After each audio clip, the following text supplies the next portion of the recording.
كتير مننا بعد أي علاقة حتى وهو مقتنع 100% إن الشخص ده هيوجعه وإنه لو رجع له هيتوجع تاني، فجأة يلاقي نفسه عايز يكلمه من غير سبب واضح، من غير منطق، بس الرغبة بتيجي لوحدها. تقعد تقول لنفسك أنا فاهم كل حاجة، أنا واعي، أنا مش هغلط تاني، وبرضه قلبك مش سايبك، كأن في حرب جواك، عقلك بيقولك اهرب وقلبك بيقولك ارجع. اللي ناس كتير مش فاهمينه إن دماغك أصلاً كانت عود على الشخص ده، على صوته، على وجوده، على إحساس إن في حد في يومك. كل ضحكة، كل رسالة، كل لحظة حلوة كانت بتسيب علامة جواك. جسمك كان بيفرز مواد تخليك تحس بالسعادة والراحة، فلما العلاقة تخلص تحس إن في حاجة اتسحبت منك غصب عنك، مش مجرد شخص، لا، إحساس. ساعتها جسمك نفسه يبدأ يطالب بالرجوع حتى لو عقلك عارف إن الرجوع ده غلط.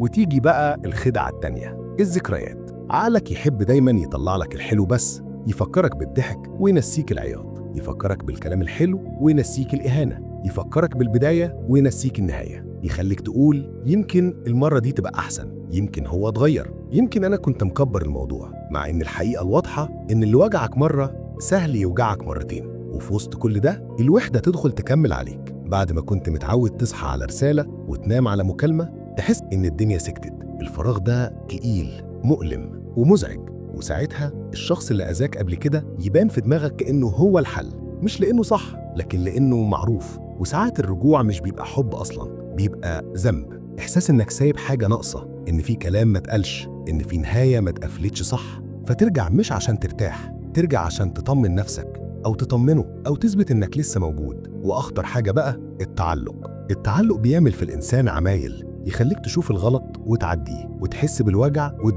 وتبرر لشخص على حساب نفسك، يخليك تسيب عقلك على جنب وتمشي ورا قلبك، مع إنك عارف إن السكة دي نهايتها وجع.